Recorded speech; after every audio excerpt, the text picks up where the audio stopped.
और भाई लोग क्या हाल चाल है। मेरा नाम है निशांत और ये है माया की नेक्स्ट क्लास। तो इससे पीछे वाली क्लास में हमने देखा था कि हम किस तरीके से एक नॉर्मल प्लेन के ऊपर अपना रेफरेंस इमेज को अटैच कर सकते हैं एंड उसको एज अ रेफरेंस हम यूज़ कर सकते हैं किसी भी चीज़ में, चाहे वो हार्ड मॉडलिंग हो चाहे ऑर्गेनिक मॉडलिंग हो। तो आज की वीडियो में हम अब ये मॉडल स्टार्ट करेंगे।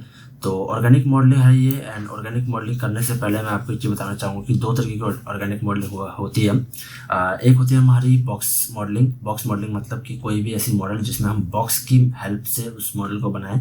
एंड एक होती है हमारी एज मॉडलिंग। एज मॉडलिंग में हम एक नॉर्मल प्लेन लेते हैं, उस प्लेन को ही कन्वर्ट करते हैं अपने मॉडल के शेप में। तो आज हम ये दोनों मॉडलिंग की फाउंडेशन को समझेंगे कि मॉडलिंग होती क्या है और किस तरीके से मॉडल को स्टार्ट बनाया, मतलब कैसे बनाना चाहिए। एंड देन इसके बाद हम आगे की वीडियो में किसी भी एक मॉडलिंग मेथड का इस्तेमाल करके इस पूरे मॉडल को बनाना शुरू करेंगे। तो सबसे पहले ये हम आ गए अपने कंप्यूटर स्क्रीन पे, एंड यहाँ पे आप देखोगे तो मैंने पिछली वीडियो में किस तरीके से दोनों को हमने अरेंज कर रखा था एंड इसको एज अ रेफरेंस यूज़ कर रखा था। अच्छा, एक चीज़ सबसे पहले आप मॉडल स्टार्ट करो उससे पहले आपको पता होना ज़रूरी है कि जो ये मॉडल है अभी अगर मैं इसको सिलेक्ट करूँ तो ये हमारा सिलेक्ट हो जा रहा है, एंड मैं इसको मूव करूँ तो ये हमारा मूव भी हो जा रहा है। बट हमें ये नहीं करना, क्योंकि अगर मैं मॉडल के बीच में इसको सिलेक्ट कर लूँगा एंड गलती से ये मूव हो गया, थोड़ा हो गया, तो ये प्रॉब्लम देगा मेरे को मॉडल को। रेफरेंस अगर हिलना नहीं चाहिए कभी भी, तो इसके लिए हमको इसको लॉक करना पड़ेगा। लॉक करने के लिए सबसे पहली चीज़ मैं दोनों को सिलेक्ट करता हूँ। आउटलाइनर में इन दोनों पे जाएंगे एंड कंट्रोल जी प्रेस करेंगे जिससे कि ग्रुप हो जाएगा एक। ठीक है, ग्रुप का नाम हम डाल देंगे, तो ये मैंने REF कर दिया, मतलब रेफरेंस। देन उसके बाद हमें इसको एक लेयर में डालना पड़ेगा, एक अलग लेयर में, एंड अलग लेयर में डालने के बाद इसको हम लॉक कर देंगे। जैसे हम फोटोशॉप में इलस्ट्रेटर में करते हैं वैसे ही हमें माया में करना होगा। तो अलग लेयर में डालने के लिए आप नीचे की तरफ जाएंगे, चैनल बॉक्स में नीचे की तरफ यहाँ पे ऑप्शन आता है क्रिएट न्यू लेयर का, क्लिक करेंगे। यहाँ पे एक नई लेयर बन के आगे डबल क्लिक करके हम इसका नाम चेंज कर सकते हैं। नाम मैं डाल देता हूँ यहाँ पे रेफरेंस REF। ठीक है, ये हमारा रेफरेंस हो गया। Object reference already exist, REF referee करके डाल देते हैं थोड़ा सा। बस मेरे को पता होना जरूरी है कि मैं REF का मतलब रेफरेंस है, बाकी पूरा आप लिख सकते हो, आपकी मर्जी है। देन इसके बाद मैं राइट क्लिक करता हूँ, यहाँ पे ऑब्जेक्ट को हम सिलेक्ट रखे रहेंगे। ऑब्जेक्ट को सिलेक्ट करने के बाद मैं राइट क्लिक करूँगा, यहाँ पे ऐड सिलेक्टेड ऑब्जेक्ट पे क्लिक कर देंगे। तो मेरा जो सिलेक्टेड ऑब्जेक्ट है ये इस लेयर के अंदर आ चुका है। अब जब मैं इस पर V प्रेस करूँगा तो V से गायब हो जाएगा। ठीक है, सेम वही है जैसे फोटोशॉप इलस्ट्रेटर में होता है। ठीक है, हाइड अनहाइड के लिए, एंड यहाँ पे ऑप्शन है, इस पर जब मैं क्लिक करूँगा देन उसके बाद आप इसका आउटलाइन ऑप्शन में आ जाएंगे। आउटलाइन मोड पे जैसे मैं कॉल पर क्लिक करूँगा ये R लिखा गया, R मतलब होगा रेफरेंस। अब ये हमारा रेफरेंस इमेज बन चुका है। अब जब मैं इसे क्लिक करूँगा ये नहीं होगा क्लिक। ठीक है, आउटलाइनर से जाकर क्लिक करूँगा तभी ये सिर्फ क्लिक होएगा। ठीक है, इससे पहले मैं इसको व्यू पोर्ट से क्लिक नहीं कर सकता, तो ये मेरी काफ़ी हेल्प करेगा मॉडल बनाने में। तो हम स्टार्ट करते हैं अपनी पहले बॉक्स मॉडलिंग से। बॉक्स मॉडलिंग के लिए मैं एक नॉर्मल यहाँ से बॉक्स लेता हूँ एंड फ्रंट व्यू में आ जाते हैं, एंड इस बॉक्स को हम ऊपर की तरफ चढ़ा देते हैं फेस पे, क्योंकि सबसे पहले हम फेस को ही मॉडल करेंगे। ओके, अब एक चीज़ देखोगे कि ये जो मॉडल है, ये जो हमारा बॉक्स है, इसके आर पर हमें नहीं दिख रहा, और आर पर नहीं दिखेगा तो मैं बनाऊंगा कैसे। तो इसके लिए मुझे इसको आर पर करना पड़ेगा, जिस यहाँ से हम मतलब इसके लिए हम शेडिंग मोड पे जाएंगे एंड यहाँ पे एक्सरे का ऑप्शन आएगा, एक्सरे पे क्लिक कर देंगे एंड ये हमारा एक्सरे विजन ऑन हो चुका है। देन उसके बाद हमें बस इसको एक्सटेंड करना है एंड इस पे मॉडल्स बनाने स्टार्ट करना है। तो वर्टेक्स पे जाते हैं, इन दोनों वर्टेक्स को हम ऊपर की तरफ ले जाते हैं, नीचे के दोनों वर्टेक्स को हम नीचे तक ले जाते हैं, बॉटम तक, एंड इनमें हमें एज लूप्स ऐड करने हैं जो कि हमें ये मॉडल बनाने में हेल्प करेगा। तो पहले मैं एज पे जाता हूँ, वर्टेक्स पे सॉरी, इन दोनों वर्टेक्स को लेते हैं, R प्रेस करके इसको कंप्रेस करते हैं यहाँ तक जहाँ तक हम इसको चाहिए, एंड यहाँ पे भी जाते हैं एंड इसको भी कंप्रेस करते हैं यहाँ तक। नाइस। अब हमें इसके अंदर एजेस ऐड करने हैं, शिफ्ट प्रेस करेंगे। ठीक है, एजेस का आपको पता है, शिफ्ट प्रेस करेंगे, राइट क्लिक करेंगे तो यहाँ पे इंसर्ट एज लूप का ऑप्शन आ जाएगा। इसके चैनल बॉक्स में आ जाएंगे, चैनल बॉक्स में आने के बाद यहाँ पे रिलेटिव डिस्टेंस पे हम क्लिक रखे रहेंगे। देन हमें यहाँ से बस इसको एजेस ऐड करनी है, तो एक एज ऐड करते हैं हम यहाँ पे। ठीक है, देन उसके बाद हम एक एज करते हैं। सबसे पहले जितने कम एजेस से आप बना सकते हो उतने कम एजेस से बनाओ, बाद में धीरे धीरे एजेस बढ़ाना। इससे क्या होगा कि एक्स्ट्रा एजेस नहीं ऐड होंगे। ठीक है, सेकंड एज मैं यहाँ पे रखता हूँ, थर्ड एज मैं इधर रखता हूँ, फोर्थ एज हम जस्ट इसके नीचे करेंगे थोड़ा सा, फिफ्थ एज जो होगा वो मेरा जस्ट यहाँ पे होगा। ठीक है, एकदम परफेक्ट है। सिक्स्थ एज मेरा इसके थोड़ा नीचे होएगा, सेवन्थ एज मेरा यहाँ पे होएगा। आपको जब मैं इसको थोड़ा सा बना दूंगा तो आपको समझ आ जाएगा कि मैंने ये एज के आइडिया कैसे लिए, कि हमें कौन सा एज कहाँ रखना है। देन उसके बाद अगला एज मेरा यहाँ होएगा।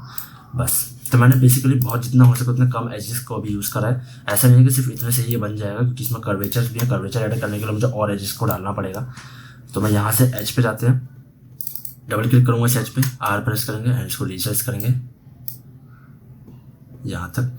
अभी मैं जितना हो सके उतना कम एज से इसको बनाऊंगा। देन धीरे धीरे इसमें एजेस ऐड करके इसको एक रियलिस्टिक शेप देंगे। सेकंड एज हमारा यहाँ, थर्ड एज हमारा इसके फेस के पास होएगा। परफेक्ट, बिल्कुल यहीं पे। थोड़ा जूम कर लेते हैं ताकि ईजिली पता चल सके कि मैं क्या कर रहा हूँ क्या नहीं। फोर्थ एज हमारा यहाँ होएगा। डबल क्लिक करते हैं एंड इसको यहाँ पे लाते हैं। थोड़ा सा इसको नीचे करना पड़ेगा तो डब्ल्यू प्रेस करके हल्का सा नीचे कर देते हैं एंड आर प्रेस करके इसको यहाँ पे। नाइस। अगला एज हमारा इधर होएगा, तो ये हमने प्रेस किया इधर, डब्ल्यू करेंगे ऊपर की तरफ आ जाएगा, बढ़िया। फिर इसका अगला एज हमारा इसका जस्ट नीचे थोड़ा सा होएगा, तो यहाँ पे हम गए, इसको हमने डब्ल्यू प्रेस करा एंड हल्का सा नीचे ले आए, ठीक है। देन इसका अगला एज जो है ये हमारा इधर की तरफ आएगा। तो आपको समझ आ रहा है कि मैंने किस तरीके से एजेस को एनालाइज किया था कि हमें कितने एज की नीड पड़ेगी एंड सो ऑन। नाइस। ये वाला एज हमारा कुछ यहाँ पे आएगा, ठीक है। अब मैंने जितना हो सके उतना कम एज में मैंने इसको बनाया है, लेकिन ये परफेक्ट नहीं है क्योंकि मुझे इसमें और एजेस ऐड करने पड़ेंगे। सबसे पहले मैं इंसर्ट एज लूप करता हूँ एंड इनके बीच में एक एज और ऐड करता हूँ। एंड फर्स्ट ऑफ ऑल मैं ट्राई करूँगा कि क्या ये एक ही एज से ये वाला मेरा बन पा रहा है या नहीं। तो हाँ, मेरा एक ही एज से एकदम परफेक्ट हो पा रहा है। वर्टेक्स सिलेक्ट करते हैं, डब्ल्यू करके इसको थोड़ा सा अंदर की तरफ कर देते हैं। नाइस। इसकी ज़रूरत थी नहीं, सॉरी, वापस कर लेते हैं। यहाँ पे भी हमको एक एडिट करना पड़ेगा, तो शिफ्ट प्रेस करते हैं, नीचे करेंगे इंसर्ट एज लूप एंड इधर भी हम एक एडिट करते हैं। इनसे क्या है कि एजेस जितने कम होंगे बाद में जाके जब आप इसको सॉल्व करोगे ना, क्योंकि हाँ हमें ऑर्गेनिक मॉडलिंग में एक तरह से इक्वेशन जैसे सॉल्व करते हैं ना मैथ में, उस तरीके से हमें इसमें प्रॉब्लम सॉल्व करनी पड़ती है। जितने कम एज होंगे ना उतने ईजिली आप कोई भी प्रॉब्लम को सॉल्व कर पाएंगे इसमें भी। तो राइट क्लिक करते हैं, एक और एज बनाते हैं हम यहाँ पे। आप चाहो तो इंसर्ट एज लूप करने के लिए आप यहाँ पे टूल का भी इस्तेमाल कर सकते हो, बट मेरे को हैबिट है शिफ्ट प्रेस करके इंसर्ट एज लूप करने की, तो मैं वही यूज़ करता हूँ। बाकी आपकी मर्ज़ी है, आप किसी भी तरीके से इसको कर सकते हैं। यहाँ पे एक थोड़ा सा कर्वेचर है तो वो कर्वेचर ऐड करते हैं। यहाँ से यहाँ तक एकदम परफेक्ट है, ये लाइन भी बिल्कुल परफेक्ट है, ऐसा कुछ प्रॉब्लम नहीं है। यहाँ भी ठीक है, इधर मुझे एक कर्वेचर ऐड करना है, यहाँ भी आप एक कर्वेचर ऐड कर सकते हो अगर आपकी इच्छा है तो मैं कर ही देता हूँ। एक काम करता हूँ, तो यहाँ भी मैं एक इंसर्ट कर देता हूँ एज लूप, जिससे कि एक कर्वेचर ऐड हो जाएगा। इधर भी एज प्रेस करते हैं, डबल क्लिक, रिसाइज एंड थोड़ा सा, तो ये क्या हो गया कि ऐसा हल्का सा कर्व आ गया, ठीक है। एंड इधर भी हम थोड़ा सा इसको बढ़ा देते हैं। नाइस, सॉरी, एकदम परफेक्ट हो गया। यहाँ से यहाँ तक एकदम परफेक्ट है, कोई ऐसी प्रॉब्लम नहीं है। इधर मुझे एक एज लूप ऐड करना पड़ेगा एंड नीचे मुझे 2 से 3 एज लूप चाहिए होंगे एक्स्ट्रा। तो यहाँ एक एज लूप जो कि कर्वेचर ऐड करेगा, देन एक यहाँ पे एज लूप जो कि थोड़ा सा इसको स्ट्रेच करेगा इस साइड, एंड एक और एज लूप जो कि थोड़ा सा इसको स्ट्रेच करेगा यहाँ तक। 2 एज लूप चाहिए होंगे बेसिकली यहाँ पे मेरे को, अगर मुझे एक परफेक्ट कर्वेचर चाहिए तो सॉरी वर्टेक्स नहीं, एजिस पे जाएंगे एंड डबल क्लिक और थोड़ा सा कर्व यहाँ दिया, हल्का सा कर्व यहाँ दिया, हल्का सा कर्व इसमें दिया, हल्का सा कर्व यहाँ पे दिया। Nice one. एंड अब हम इसको चेक करेंगे तो ये देखो, सॉरी पर्सपेक्टिव व्यू में ये हमारा प्रॉपर शेप में आ चुका है। तो ये हमारी बॉक्स मॉडलिंग होती है। हालांकि ये एकदम परफेक्ट नहीं लग रहा क्योंकि अभी हमें इसी को हमें आगे की तरफ स्ट्रेच करके ये जो हमारा बाउंड्री है इस बाउंड्री को भी हमें अचीव करना है, तो ये भी एक तरीका है। सेकंड चीज़ कि ये जो हमारे आइज़ हैं और नोज़ हैं इनके एरियाज़ को भी हमें इसमें कट डाउन करना है एक प्रॉपर तरीके से, ठीक है। प्रॉपर तरीके से इनको काटना है। कई लोग का कहना है कि यहाँ पे क्विक टूल का, मतलब ये जो हमारा क्विक टूल है इसका हम यूज़ कर सकते हैं, मतलब मल्टी कट टूल का। बट मल्टी कट टूल से काफ़ी सारे प्रोपोर्शन बिगड़ेंगे, धीरे धीरे आपको पता चलेगा कि किस तरीके से बिगड़ेगा। ऑड इवन हो जाएगा प्रोपोर्शन, हमारे जो पॉलीगन्स हैं ऑड इवन हो जाएंगे, जो कि हमें नहीं चाहिए, तो हम इस तरीके का इस्तेमाल नहीं कर सकते। अब हम एक काम करते हैं, हम सबसे पहले आउटलाइनर पर जाते हैं। ये जो हमारा बॉक्स मॉडल है इसको हम कंट्रोल एज करते हैं जिससे कि हाइड हो जाएगा। अब हम शुरू करते हैं अपना दूसरा मॉडल का तरीका जो कि है एज मॉडलिंग। एज मॉडलिंग के लिए मैंने एक नॉर्मल प्लेन लिया, प्लेन को हम फेस की तरफ लेकर जाते हैं, ई प्रेस करते हैं, इसको इधर से एक्सटेंड करते हैं माइनस, जो कि 90 हो जाएगा, रोटेट करा है इसको, ठीक है। यहाँ पे आते हैं वापस, इसके अंदर जो सब डिवीजन है इसको माइनस करते हैं क्योंकि सब डिवीजन की हमें ज़रूरत नहीं है। 1 सब डिवीजन, नाइस। अब हम इसको स्ट्रेच डाउन करते हैं, थोड़ा सा कम करते हैं, इसको डब्ल्यू प्रेस करते हैं, यहाँ से लाते हैं। जैसे जैसे मैं कर रहा हूँ वैसे वैसे करते रहो, धीरे धीरे सीख जाओगे। यहाँ से मैं इसको थोड़ा सा कम करता हूँ। अच्छा, अब मैं क्या करता हूँ, एजिस पे जा रहे हैं, इनके एज को लेते हैं, राइट क्लिक करके कंट्रोल दबा के माइनस करते हैं, इसको हम एक्सटेंड करेंगे कुछ यहाँ पे, सॉरी ओके सही है, यहाँ तक ले जाते हैं इसको एंड आर प्रेस करते हैं, एक्सटेंड करते हैं इधर, ठीक है। शिफ्ट प्रेस करके डब्ल्यू करते हैं, शिफ्ट प्रेस करके इसको यहाँ तक लेके जाते हैं, आर प्रेस करेंगे सॉरी एंड फिर से इसको एक्सटेंड करेंगे थोड़ा सा इधर, डब्ल्यू करेंगे, आर डब्ल्यू करके हम इसको फिर से एक्सटेंड करते हैं ऊपर की तरफ, ठीक है। तब देख रहा हूँ मैं किस तरीके से प्लेन बना रहा हूँ, ठीक है। अच्छा एक और चीज़ इसके बाद मैं आपको बताना चाहूँगा कि जब भी हम मॉडलिंग करते हैं, आपको पता है कि सिमेट्री ऑब्जेक्ट है, सिमेट्री ऑब्जेक्ट मैंने आपको बता ही दिया था कि किस तरीके से एक वो ऑब्जेक्ट जिसके लेफ्ट पार्ट को हम पहले बना दें, देन उसको अपोजिट करके हम राइट पार्ट बना सकते हैं। तो अगर वो सिमेट्री ऑब्जेक्ट है तो नॉर्मली सिमेट्री ऑब्जेक्ट की मॉडलिंग जो है वो हमेशा आधर साइड से होती है, मतलब सिर्फ हम आधर साइड को ही बनाते हैं एंड बाकी के आधर साइड को हम ऐसे का ऐसे एज इट इज छोड़ देते हैं, ठीक है। तो सिमेट्री करने का वैसे दो तरीके हैं, दोनों सबसे बेस्ट तरीका है। सबसे पहले तरीका है कि हमें इस पूरे ऑब्जेक्ट को सिमेट्री कर देना चाहिए। तो सिमेट्री करने के लिए हम क्या करेंगे, मूव टूल पे जाएंगे एंड मूव टूल पे हम डबल क्लिक करेंगे तो मूव टूल की सेटिंग्स आ जाएंगी। सेटिंग्स के आने के बाद यहाँ पे सिमेट्री सेटिंग्स है, सिमेट्री सेटिंग्स पे जाएंगे, ये हमारा सिमेट्री यहाँ पे ऑफ है, ऑफ को अगर मैं ऑन कर दूँ एंड आपको एक चीज़ का पता होना जरूरी है कि हम सिमेट्री किस साइड करना चाह रहे हैं। तो यहाँ पे इस तरफ जो है ये वाला साइड हमारा जेड एक्सिस है, तो हम जेड एक्सिस पे सिमेट्री चाहते हैं। तो यहाँ पे हम क्लिक करेंगे एंड इसको ऑब्जेक्ट को कर देंगे जेड एक्सिस, ठीक है। ऑब्जेक्ट के जेड एक्सिस पे सिमेट्री हो गई। अब ये सिमेट्री काम कैसे करेगी, वर्टेक्स पे जाते हैं, जैसे मैं इस वर्टेक्स को सिलेक्ट कर रहा हूँ एंड मैं इसको मूव करूँगा तब देखोगे दूसरा वाला ऑटोमेटिक सिलेक्ट होकर मूव होने लगा।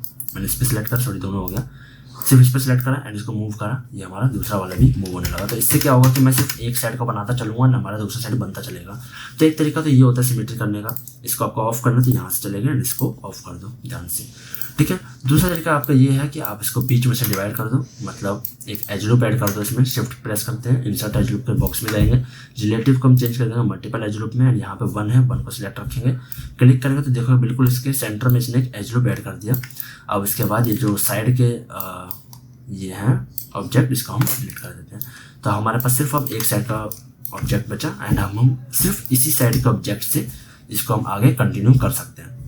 आगे कंटिन्यू करने के कई तरीके हैं कि मैंने मतलब मैं सिर्फ लेफ्ट साइड को बनाता चलूँगा एंड राइट साइड को हम ऐसे ही छोड़ देंगे।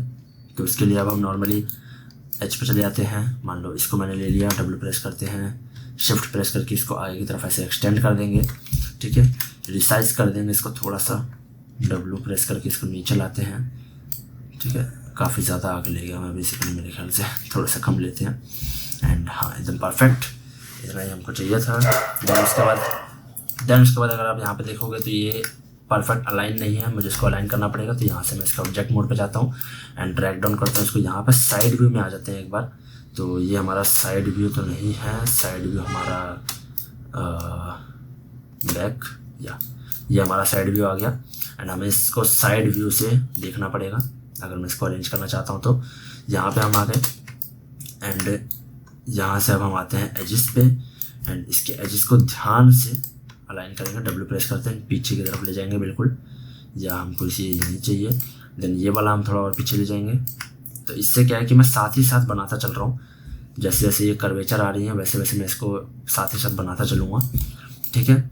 देन उसके बाद ये जो मैंने यहाँ पे बना रखा है इसको भी मुझे ठीक करना है, ये हमारा यहीं पे नहीं रहेगा। तो मैं इसको एक्सटेंड करता हूँ डब्ल्यू प्रेस करके आगे की तरफ। अब हम इसको पीछे की तरफ लेकर चलेंगे, थोड़ा सा इसको भी लेकर चलते हैं। अब हम इसको भी थोड़ा सा अंदर की तरफ लेकर चलेंगे, ठीक है। एक हमें यहाँ पे ऊपर की तरफ एक कर्वेचर भी चाहिए, तो हमें वो कर्वेचर अटेंड करना बहुत ज़रूरी है। कर्वेचर अगर आप अटेंड नहीं करोगे तो ये काफ़ी अजीब सा लगेगा बिल्कुल ही। इसको हम थोड़ा सा आगे ले लेते हैं, पीछे सॉरी, ध्यान रहे फ्रंट व्यू से चेक करते रहना कि ये कहीं बहुत आगे ना निकल जाए, ठीक है। ये भी हमारा थोड़ा सा कम हो रहा है तो इसको हमें चेंज करना है। वर्टेक्स पे जाते हैं, नीचे लेंगे डब्ल्यू एंड इसको इस तरीके से नीचे कर देंगे। यहाँ से एक ऊपर लेते हैं एंड यहाँ से थोड़ा सा साइड डाउन करके इसको नीचे लेते हैं सॉरी। तो इस तरीके से ये बन गया है। इसको भी हमें आगे की तरफ एक्सटेंड करना है तो आपकी मर्जी है, शिफ्ट प्रेस करके सीधा ले जाओ एक ही बार में, ठीक है। बट इस तरीके से आपको नहीं करना, थोड़ा सा चेंज करना पड़ेगा। थोड़ा सा अंदर की तरफ लेकर चलते हैं इसको। कर्वेचर देखो, कर्वेचर का ध्यान लेना बहुत ज़रूरी है कि कर्व एकदम परफेक्ट हो रहा है कि नहीं हो रहा। कहीं ऐसा ना हो कि आप बनाते चल रहे हो और कर्व ही नहीं हो रहा बिल्कुल ही, एंड पूरा पूरा नकली लग रहा है वो। यहाँ से कर्वेचर थोड़ा पीछे की तरफ आएगा। ये बिल्कुल ऐसा लग रहा है जैसे मैंने इसमें कुछ माथे में पहन रखा है अपने। यहाँ से हम इसको थोड़ा सा ड्रैग डाउन करते हैं। तो वैसे ये तरीका सबसे ज़्यादा एफिशिएंट है जो मुझे लगता है। आप इस तरीके से इसको बना सकते हैं। एंड जो ये वाला तरीका है आइस के लिए आप इसको और एक्सटेंड कर लो, कुछ ऐसे एक्सटेंड कर लो एंड देन इनको कम करके इस तरीके से आप इसको ले सकते हो। एंड इसको आप ऐसे आगे की तरफ एक्सटेंड करते चलोगे तो ये हमारा आइस जो है ये बनता चलेगा। ठीक है, शिफ्ट प्रेस करके मैं एक्सट्रूड करता जा रहा हूँ इसको, साथ ही साथ यहाँ लेकर चलते हैं। ई प्रेस करेंगे तो इससे हम इसको रोटेट कर सकते हैं वर्टिकली जैसा हमको चाहिए ये। ठीक है, नीचे करते हैं शिफ्ट प्रेस करेंगे एंड इसको हम और ड्रैग करेंगे नीचे की तरफ, थोड़ा सा और लेते हैं वर्टिकल इधर, परफेक्ट। फिर शिफ्ट प्रेस करते हैं, इसको आगे की तरफ लेकर चलते हैं, ई प्रेस करके इसको वर्टिकली ऊपर ले लेते हैं एंड यहाँ से इसको ड्रैग डाउन करते हैं ऊपर की तरफ। फिर शिफ्ट प्रेस करेंगे, इसको आगे की तरफ लेके जाएंगे एंड यहाँ से मैं इसको अलाइन कर सकता हूँ, मतलब ज्वाइन कर सकता हूँ एक ही जगह पे। तो सबसे बढ़िया बात तो यही है कि हम इसको यहीं से मीट कर देंगे तो ये हमारा बिल्कुल एक आई लैशेस जैसा बन जाएगा। एंड यहाँ से मैं फिर से शिफ्ट प्रेस करता हूँ, यहाँ लाते हैं एंड ध्यान से इसको हमें थोड़ा सा रिसाइज करना पड़ेगा ताकि ये दोनों आपस में ज्वाइन हो सके। देन मैं इस पर क्लिक करूँगा, शिफ्ट प्रेस करूँगा इस पर एंड यहाँ से हम जिगिंग टैब से हट के मॉडलिंग का टैब में आते हैं एंड यहाँ से मैं एडिट मैश के अंदर जाके यहाँ पे